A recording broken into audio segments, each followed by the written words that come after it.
Então, essa aula de hoje a gente vai falar um pouco sobre seleção natural. Eu fiquei um pouco em dúvida sobre o que a gente falaria na aula de hoje, tá? Mas é importante, depois da aula de ontem, que a gente apresentou alguns conceitos básicos de genética, que a gente, antes de partir realmente para algumas coisas das moléculas, né, do DNA, de como é que está disposto, como estão dispostos os genes, etc., é importante que a gente fale de alguns conceitos que são importantes na evolução. Por que isso? Porque o conceito mais importante assim que a gente sempre está vendo e que molda muito a nossa forma de pensar é o conceito de seleção natural, que foi proposto pelo Charles Darwin, né, no livro dele A Origem das Espécies, e foi proposto também pelo Alfred Russel Wallace, né, em uma carta que ele mandou para o Charles Darwin antes do Darwin publicar o livro, né, Origem das Espécies, e que acabou sendo o estopim, né, que fez com que o Darwin fosse pressionado a escrever o livro dele e publicá-lo rapidamente, né, porque os dois chegaram à mesma conclusão. Quando a gente vê hoje a seleção natural é um conceito muito importante e ele não está restrito a, digamos, formação de espécies novas, né? Não está só restrito à questão de adaptações dos organismos. O conceito de seleção natural é um conceito que é utilizado em várias áreas, né? Na própria biologia, a imunologia utiliza conceitos de seleção natural. O câncer, né? As células cancerígenas, elas também são selecionadas. E no cérebro, por exemplo, também ocorre seleção natural. Então, a seleção natural, ela é um conceito extremamente abrangente, semelhante ao dogma central da biologia molecular que foi enunciado pelo Francis Crick, que a gente viu ontem, né? A seleção natural também ela é um tipo de um conceito que acaba sendo também extremamente abrangente. E hoje em dia, vocês sabem, né, até na questão dos computadores, na questão da inteligência artificial, você acaba precisando utilizar a seleção natural, né? Então, os programas eles já estão também muito moldados, digamos assim, né? Alguns programas de computador são muito moldados pela seleção natural.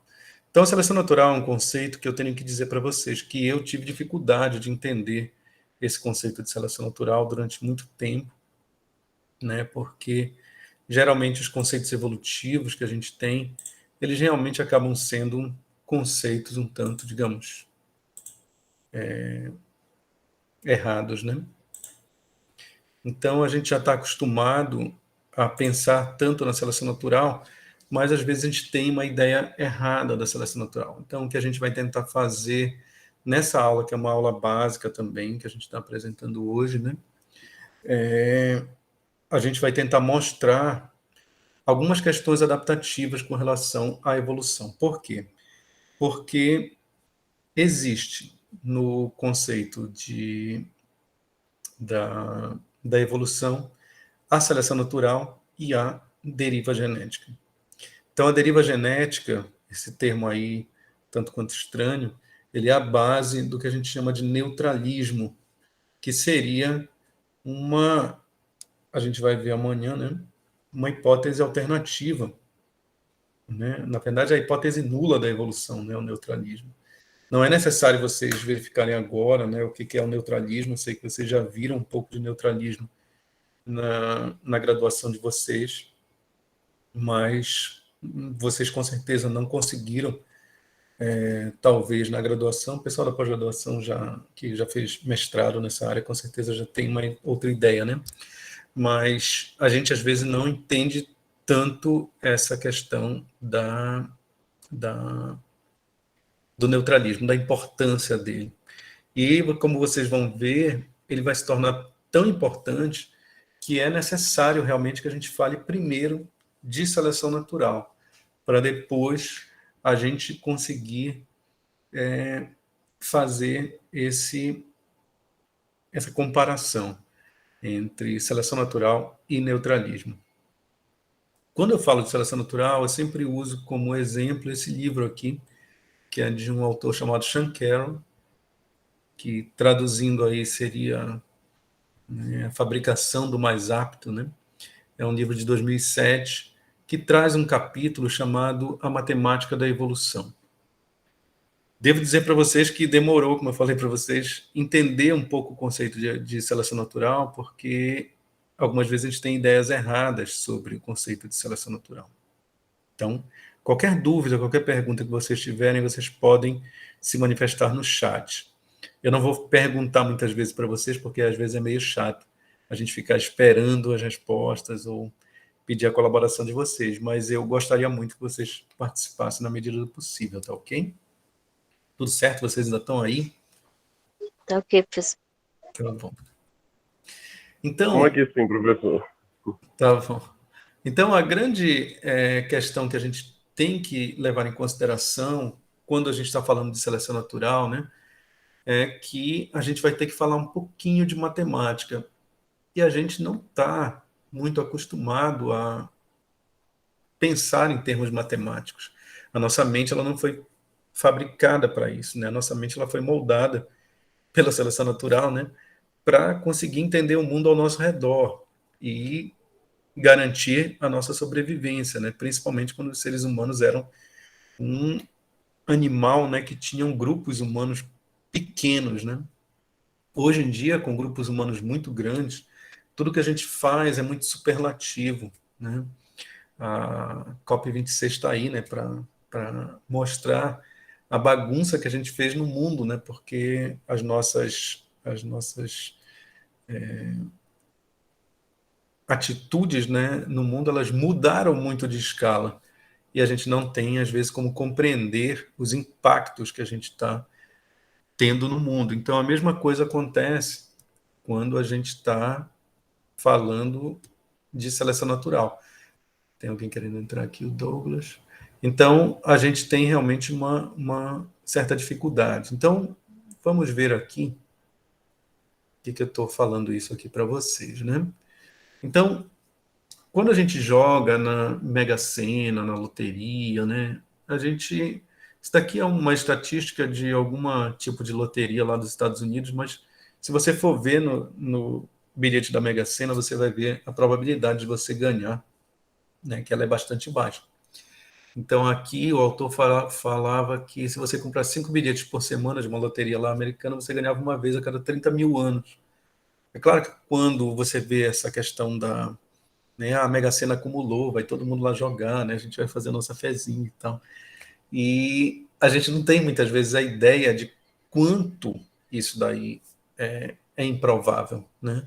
Mas nós somos brasileiros e nós não desistimos nunca, então a gente vai fazer a nossa fezinha. Mas isso mostra que a gente às vezes não consegue compreender realmente muito bem essa questão matemática. Os tubarões, né? A gente viu até um ataque de onça, não foi isso? Aqui em Portel que teve, né? Quantos ataques de onça deve existir, né? Por ano no Brasil? Muito poucos, né? Mas a gente tem uma ideia completamente diferente desses ataques. A mesma coisa são os ataques de tubarão, né? Uma pessoa morre a cada ano, por exemplo, de ataque de tubarão nos Estados Unidos. Então, a probabilidade de você ter um ataque fatal uma a cada 300 milhões de pessoas. É claro que muitos desses 300 milhões de pessoas lá que vão, né, moram nos Estados Unidos, elas não vão para a água, não ficam o tempo inteiro na água, né? Mas, de qualquer forma, um evento desse, ele acaba sendo um evento bem mais raro, por exemplo, que um acidente de trânsito. Há muitas pessoas que têm fobia de entrar na água e há muito poucas pessoas que têm fobia de entrar num carro, né? Porque realmente a gente não está muito ligado nessas questões estatísticas, né, de acidentes. Mas se a gente soubesse, provavelmente seria diferente. Esse número aqui, olha, que eu vou colocar para vocês, é o número de.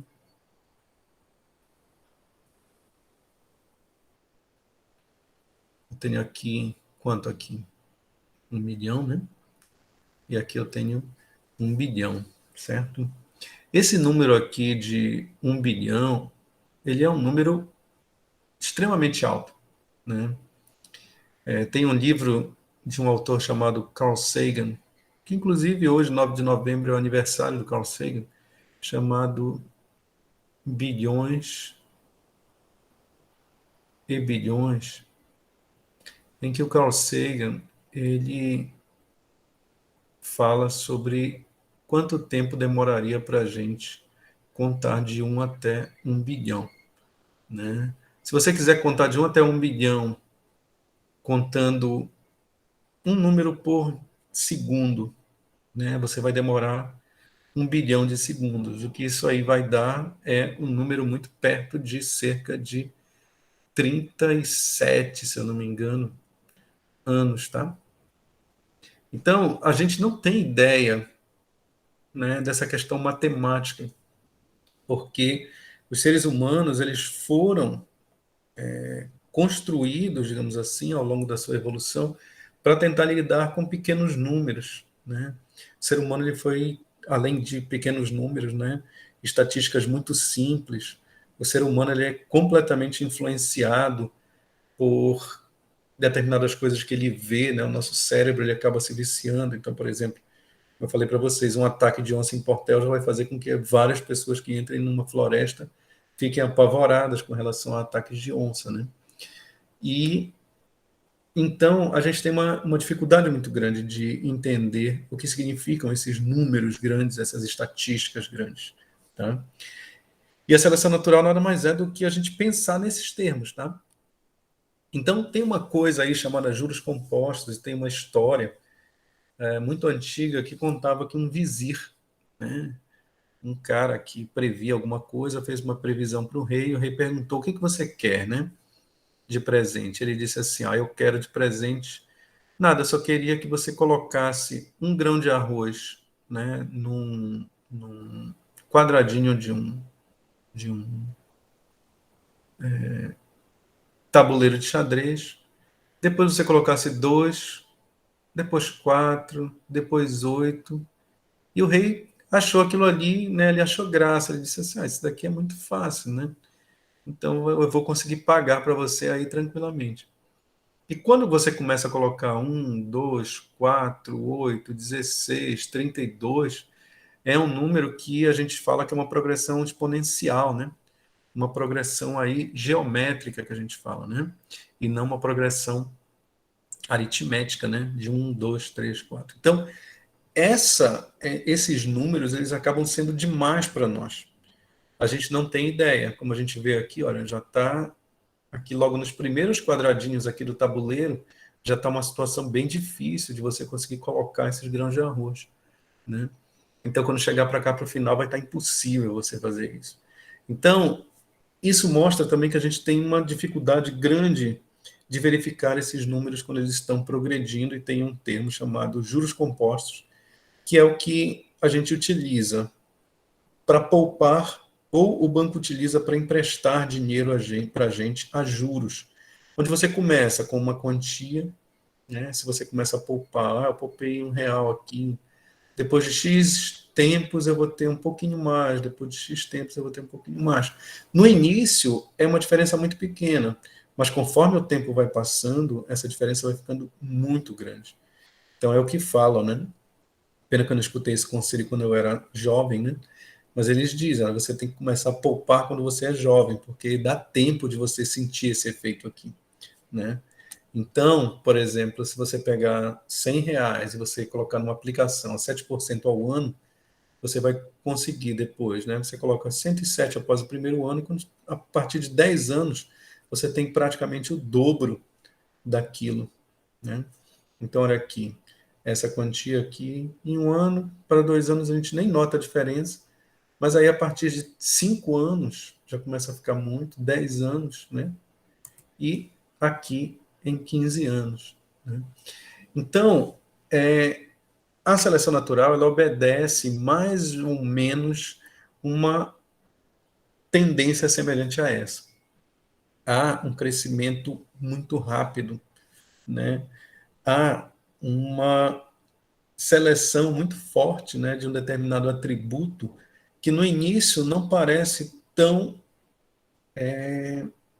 incrível, digamos assim, mas que no decorrer do tempo acaba se transformando em algo realmente muito diferente.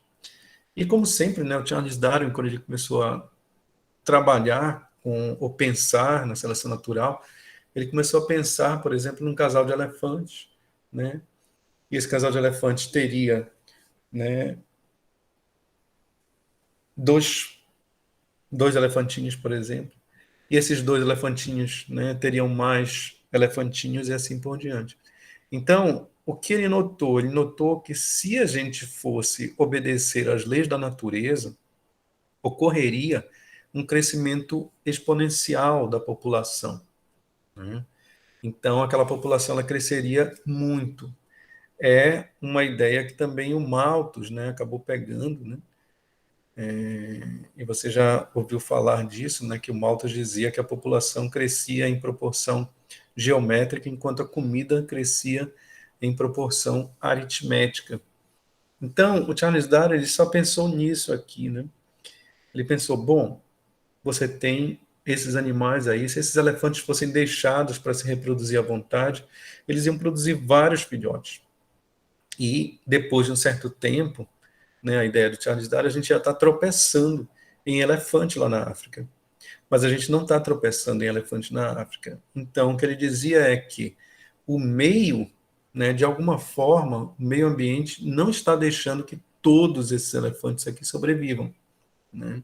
Está deixando somente que alguns sobrevivam. Agora, qual é a razão dessa sobrevivência, né?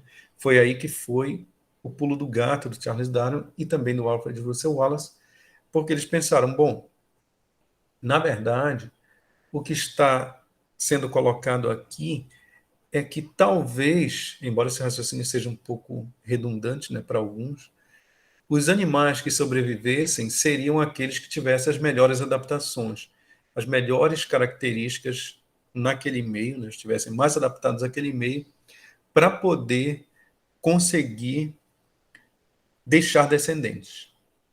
Aqui não é simplesmente a questão da sobrevivência. Aqui é a questão de deixar descendentes. Tá? Então, o Charles Darwin começou a perceber que existiria uma forma de as espécies evoluírem, mantendo características diferentes da espécie ancestral a partir de um meio que estivesse selecionando aquela característica. Essa ideia ela pode parecer bastante banal, mas ela é uma ideia um pouco mais sofisticada quando a gente pensa em termos de biologia. Quando a gente está pensando em termos de biologia, a gente está pensando aqui no conceito de seleção entre indivíduos da mesma população. Isso aqui é muito diferente do conceito de seleção ecológica, onde você tem, por exemplo, duas espécies que têm estão adaptadas a um nicho ecológico muito próximo e uma delas fatalmente, né, acabaria excluindo a outra, tá? O que a gente tem é a seleção natural, né, entre indivíduos da mesma população. Isso dá uma diferença muito grande quando a gente começa a pensar em características como, por exemplo, o olho, né? O olho humano, por exemplo, se a gente for olhar, o olho humano ele é uma estrutura extremamente complexa, né? Ele é uma estrutura extremamente complexa, né? O olho humano. E aí muita gente se pergunta, né? E aí a pergunta que vocês vão ter que responder quando alguém perguntar: como é que uma estrutura tão complexa como um olho pode se originar, né? E aí muita gente diz, não, uma estrutura muito complexa assim não consegue se originar, né? Tinha um reverendo Paley, né, na época do Charles Darwin, que ele dizia, né, que, na verdade, quando você olha para as estruturas biológicas, é como se você estivesse andando, né, e no caminho você tropeçasse em um relógio, e você fosse olhar para o relógio e fosse dizer assim, mas como esse relógio veio parar aqui? Né? Então, como esses organismos tão complexos, né, tão intrincados, né, vieram parar aqui? Então ele dizia, né, ele fazia essa comparação com o relógio, ele dizia, não, isso aqui só pode ter parado aqui porque um relojoeiro fez. Então ele dizia que Deus havia feito. Eu não quero entrar aqui na questão religiosa, que eu acho bem interessante da gente discutir a questão religiosa, mas não é o momento. Eu também não sou preconceituoso com relação a essa questão religiosa, muito pelo contrário, né? Religião e ciência são duas coisas bem diferentes. Mas isso acabou influenciando em um livro publicado na década de 80 pelo Richard Dawkins, né, chamado O Relojoeiro Cego. Porque nesse livro o Dawkins ele fala, né? Ele fala da seleção natural. Parêntese, eu não gostei muito desse livro quando eu li, tá? Eu achei ele bastante redundante, assim, um pouco chato. Mas isso aqui serve para a gente começar a pensar, porque quando a gente pensa em seleção natural, a gente pensa muito em, muitas vezes, em competição entre espécies.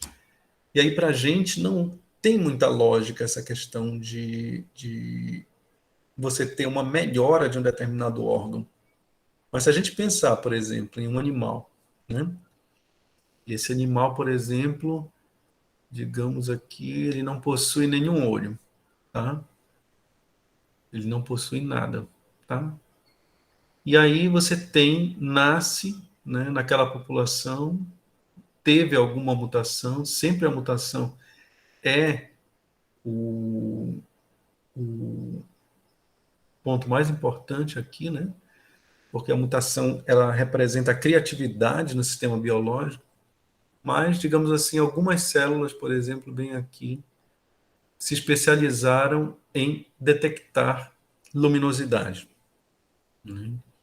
Então, naquela população, de repente, você tem um organismo que não detecta nenhuma luz e você tem um organismo que detecta luminosidade. Se passar um predador aqui em cima dele, ó, ele vai detectar a presença desse predador como uma falta de luz. Então, digamos assim, esse animal, em comparação com esse daqui, o que, que vai acontecer? Ele vai ter uma probabilidade bem maior de sobrevivência. Quando ele competir com membros da sua mesma espécie, ele vai ter uma vantagem. Então, essa é a grande questão da seleção natural proposta pelo Charles Darwin. Um organismo que possua uma adaptação, mesmo uma adaptação tão rudimentar quanto essa daqui, ele acabaria se reproduzindo e deixando o quê? Mais descendentes. Tá? Depois de um certo tempo, algumas gerações, toda aquela população vai ter aquela característica. Agora, se houver alguma melhora nesse olho aqui, ou nesses órgãos aqui, digamos assim, fotossensíveis desse animal, esses aqui vão o quê? Vão ganhar a competição. E assim, ao longo do tempo e ao longo de milhares de milhões de anos, né, você vai ter a fixação de determinadas características dentro daquela espécie. Né? E muito provavelmente com as várias espécies que existem, né, que têm olho no mundo, e cada uma com olhos bem diferentes, o que provavelmente aconteceu foi isso. Né? Esse órgão ele foi melhorando cada vez mais, porque quem tem um olho melhor do que o outro consegue se reproduzir mais, deixar mais descendentes, e ao longo do tempo, como a gente vai ver, esses descendentes vão ficando cada vez mais presentes naquela população. Então, esse conceito de seleção natural, ele é um conceito extremamente poderoso na biologia, como eu falei para vocês. Nas células cancerígenas acontece a mesma coisa, né? Você tem células que, quando começa um tumor, você tem células que perderam a capacidade de se controlar a sua própria reprodução, mas o que vai acontecendo é que esses tumores vão ficando cada vez piores, né? Você vai tendo células que conseguem se reproduzir cada vez mais rápido do que outras células. Então, o que a gente tem no final é a substituição, praticamente, de células tumorais, em que as células do tumor recente, elas são mais fáceis de você lidar. Por isso que a gente precisa detectar no início. E as células que vêm depois, elas são muito mais difíceis de detectar. Ou melhor, muito mais difíceis de tratar, porque elas se reproduzem bem mais.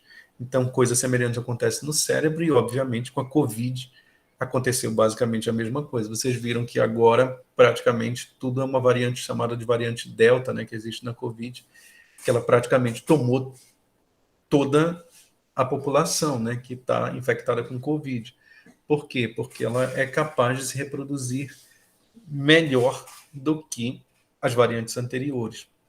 Então, acaba sendo um risco, né, você deixar realmente, como no Brasil foi deixado, você deixar essas variantes soltas, né? Vamos deixar aí todo mundo se contaminar e vamos ver o que vai acontecer. Provavelmente coisa boa não vai acontecer, né?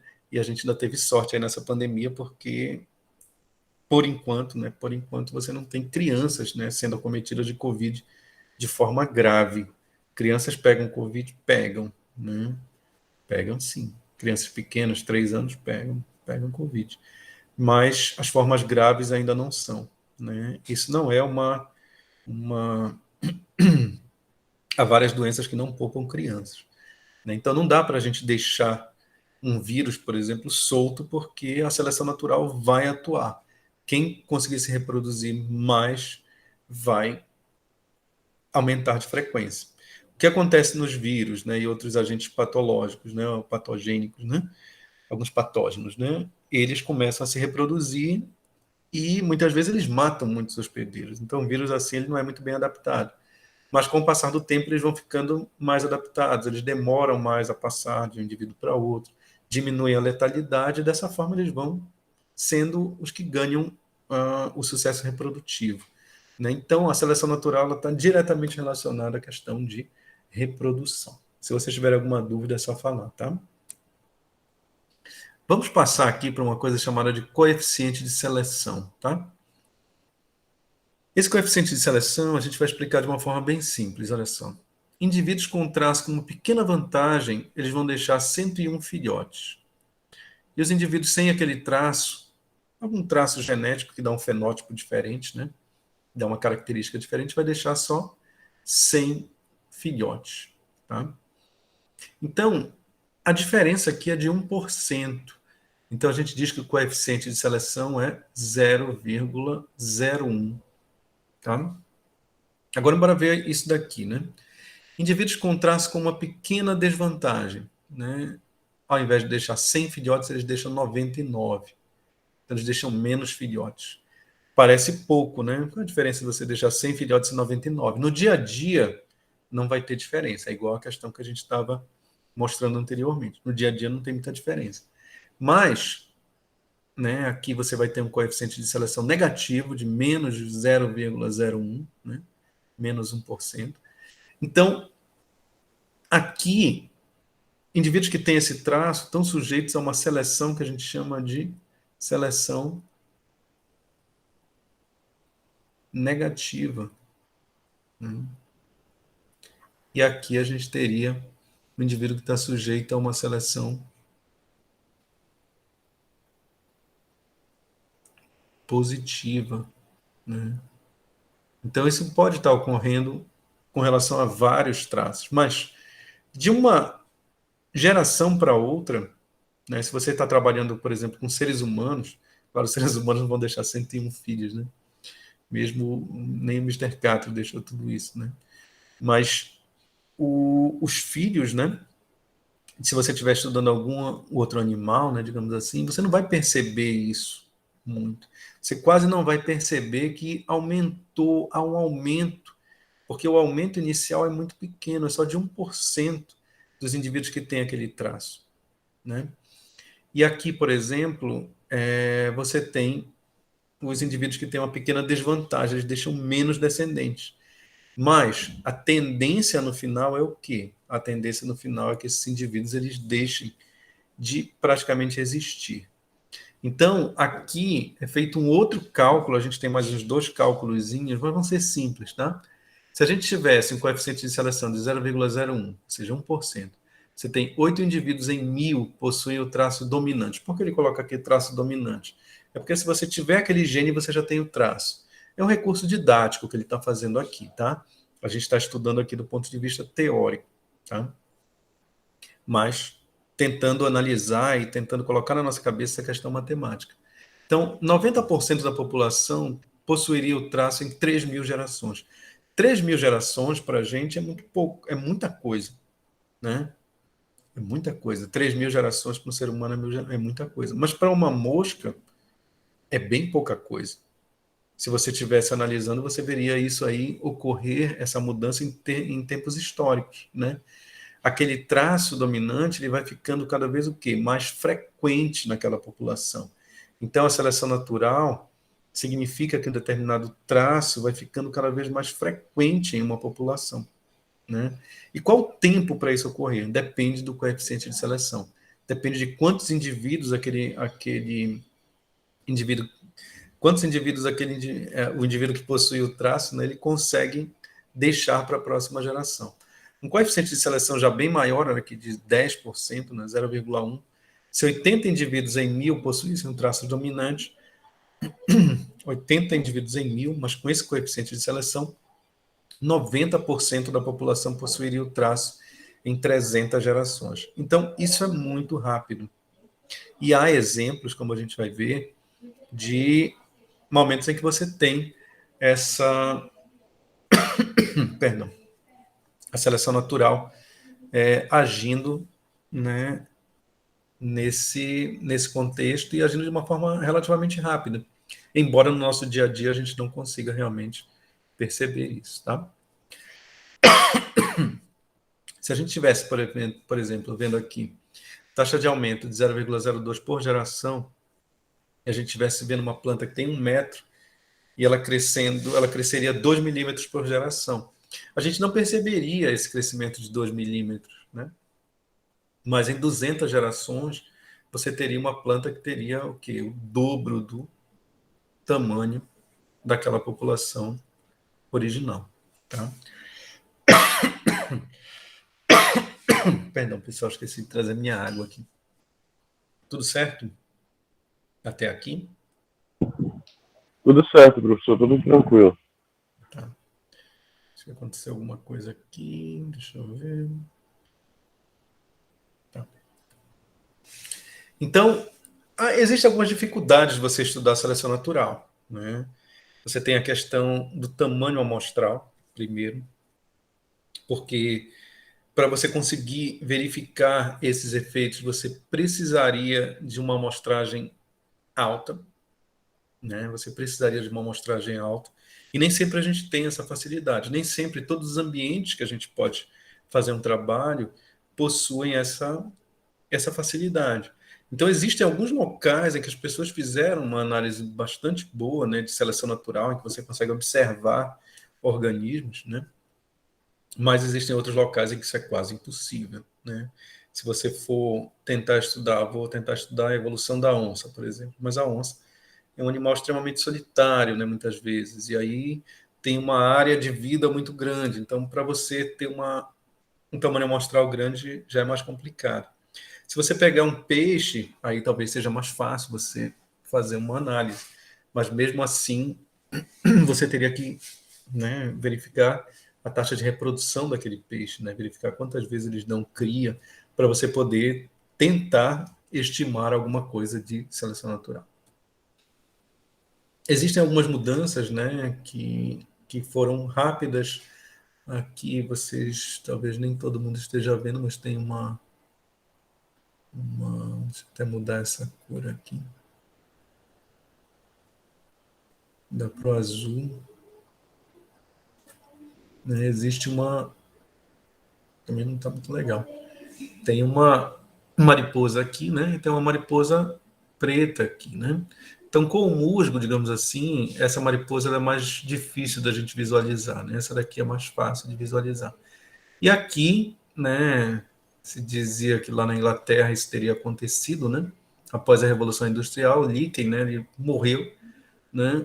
E as mariposas que estavam, né, mais escuras aqui, que eram facilmente predadas por aves, né? Elas acabaram sendo mais difíceis de visualizar do que essas aqui. E aí teria tido uma diferença, né, nessa na frequência e ao longo do tempo você teve uma substituição de uma por outra. Não sei se a história é muito bem essa daí. Há uma controvérsia com relação a esses experimentos que foram feitos, né? Não foram experimentos muito bem controlados, mas isso serve um pouquinho para a gente tentar entender, né, esse conceito de seleção natural. Então, aqui a gente tem, de uma forma um pouco mais visual, né, aqui as gerações, né, aumentando para cá. E aqui, por exemplo, os animais azul, que tem o azul mais claro, eles não vão conseguindo se reproduzir. Mas os mais escuros têm uma pequena vantagem, tá? E os que são mais escuros ainda se reproduzem mais do que esses daqui. Então eles aumentam de frequência. No início a gente não consegue perceber muita diferença, né? Quando a gente passa dessa geração para essa, né? Quando a gente passa dessa geração para essa. Mas quando a gente já vê aqui essa última geração aqui, né? A gente já vê que todos os indivíduos aqui já têm o azul mais escuro. O que isso quer dizer? Isso quer dizer que com o tempo eles foram virando o quê? Clube do Remo, que joga hoje contra Confiança, né? Às 7 horas da noite. Então, esse conceito aqui da seleção natural, Melhor ele se é tivesse muito... ficado branco, né, professor? talvez. Mas a gente vai discutir isso daí depois. Então a gente tem aqui, né? Olha, aqui, o azul mais claro ele desaparece mesmo, né? Da brincadeira. Então a gente vê isso daqui, né? E como uma característica. Para muita gente, assim, mas essa característica é uma característica. Muita gente que faz críticas à evolução diz assim, mas isso aqui é uma característica muito simples, é só mudança de cor. É, só mudança de cor. Mas isso não impede que você tenha outros tipos de características aqui que sejam diferentes. Eu tenho um livro que ele é chamado, é um livro sobre animais, né? Ele tem vários exemplos de animais. O objetivo dele é realmente mostrar esses animais. Ele é um livro meio enciclopédico, tá?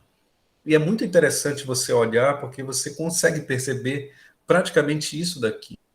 É claro que quando você tem, por exemplo, uma novidade evolutiva muito importante, um animal que, sei lá, retorna à água e ganha uma nadadeira dorsal, por exemplo, essa nadadeira dorsal facilita a natação dele em ambientes, por exemplo, mais profundos, você consegue pensar, bom, essa nadadeira agora ela vai se transformar, né? Daqui a pouco vai ser uma característica comum daquela espécie, né? E quando a gente vê, né, a gente tem uma característica que a gente está, uma característica que, digamos assim, a gente reconheceria como uma mudança, digamos assim, maior do que a simples mudança de coloração. Mas o que a gente acha é que realmente essas mudanças elas foram aparecendo, né? E como eu estava falando desse livro enciclopédico para vocês, ele mostra assim na mesma página várias espécies próximas. E o que você observa é que realmente você consegue praticamente perceber que realmente as variações elas vão sendo criadas ao longo do tempo, né? E quando esses organismos eles sofrem processos de especiação, eles vão se diferenciando cada vez mais, né? Mas é muito nítido quando você folheia um livro desse, você conseguir perceber que a seleção natural pode modificar as espécies, a princípio de forma bem lenta, né? E essa é uma das características do Charles Darwin que a gente não pode deixar de citar, né? Que é a questão do gradualismo, né? O próprio conceito de darwinismo, ele envolve o gradualismo, né?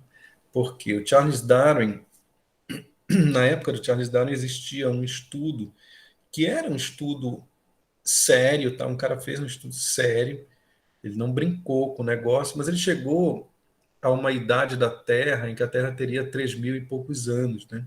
E ele chegava, analisando a Bíblia, ele tinha chegado até a data específica, né? A data exata em que o mundo teria sido criado, num domingo lá e tal.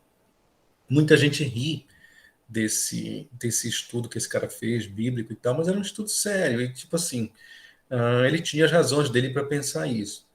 Então, naquela época, quando Charles Darwin ele entrou no Beagle, ele entrou no Beagle com um livro na mão, que era um livro sobre chamado Princípios de Geologia, de um cara chamado Charles Lyell. E o Lyell ele teve essa ideia em que ele dizia que todas tudo que acontecia hoje no planeta Terra já teria acontecido anteriormente.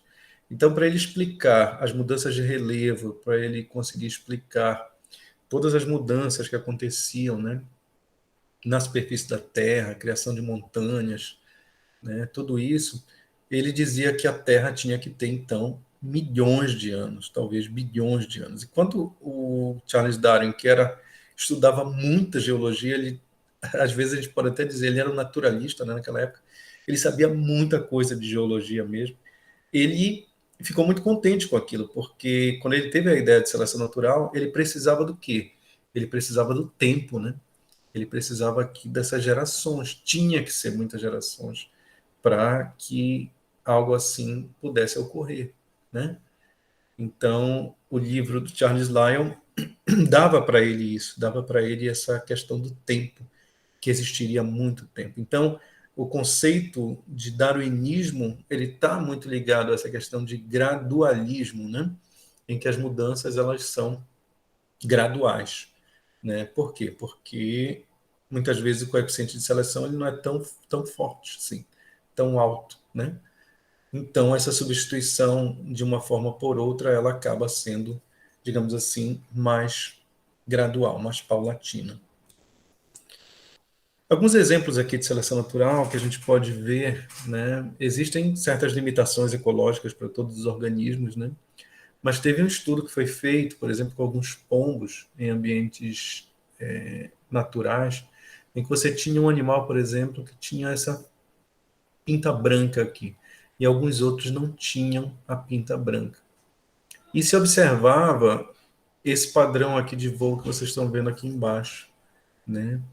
Você tinha alguns animais aqui que tem essa faixa branca, e aparentemente essa faixinha branca aqui confundia os falcões aqui que iriam perseguindo esses pombos, né? Vamos observar alguns dos relatos aqui para a gente ter uma ideia de que você precisa ter uma força estatística para conseguir demonstrar a seleção natural. Então, esses falcões, esses pombos foram relatados, né, registrados 1.485 ataques.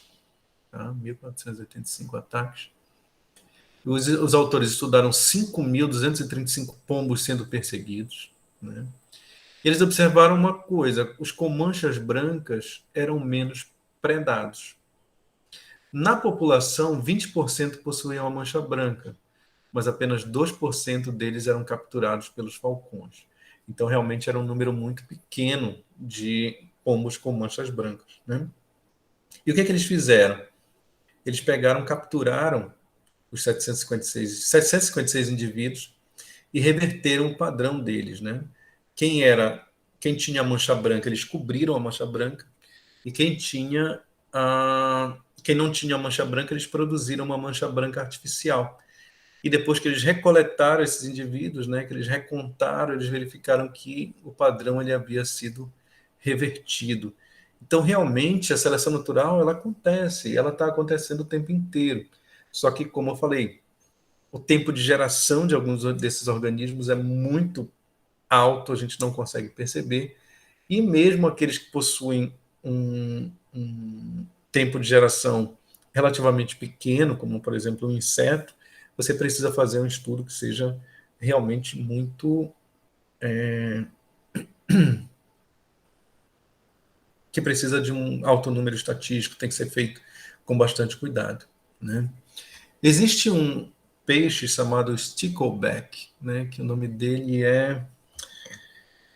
Esqueci agora o nome dele em português, é os Ganagata. Os Ganagata. E aqui, por exemplo, esses aqui são iguais. Ó. Esse aqui é igual a esse, que é igual a esse aqui também. O que, que a gente vê aqui, né? A gente vê que esse animal aqui, ele possui várias placas ósseas aqui, ó. Tá? Ele possui várias placas ósseas aqui. Isso aqui é um método chamado de diafanização, onde você vê, né, uma grande quantidade aqui dessas placas ósseas maiores aqui. E esses animais com essas placas ósseas, eles são característicos de animais de ambientes oceânicos, tá? Ambientes oceânicos. E a gente tem também esse outro aqui, né? Também é uma espécie de esganagata, que possui bem menos, né? Ele é esse daqui, ó. Ele é esse daqui, que possui bem menos placas ósseas e por isso o corpo dele é bem mais maleável. E esse animal aqui, ele é mais um animal que a gente encontra... Deixa eu ver aqui. Esse aqui, né? É um animal que a gente encontra mais em rios, tá? Justamente porque nos rios você tem obstáculos maiores, né? Então, aparentemente, a seleção natural teria agido, né? Esses animais ali compartilharam um ancestral em comum, né? A seleção natural teria agido. No oceano teria produzido animais que tinham, né? Teria selecionado animais com placas ósseas maiores, né? Mais extensas, e no rio teria produzido animais que não tinham essas placas ósseas tão extensas. E ocorreu uma coisa muito interessante lá no Alasca.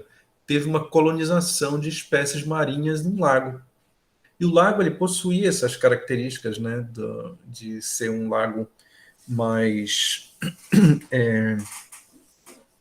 ter mais obstáculos, etc. E o que foi que aconteceu? Os pesquisadores que tiveram essa oportunidade, eles estudaram de 1990 a 2000, né, portanto, 11 anos, né? E eles verificaram que os que entraram, eles tinham essa característica aqui de oceânico, né? E após 11 anos, o que era 100% dessa forma, eles foram para 11%. O que aconteceu? Né? O que aconteceu é que você tinha indivíduos que eles eram, que tinham menos, digamos assim, né, placas ósseas. E aí, aqueles indivíduos que tinham menos placas ósseas, eles conseguiam deixar mais descendentes, né?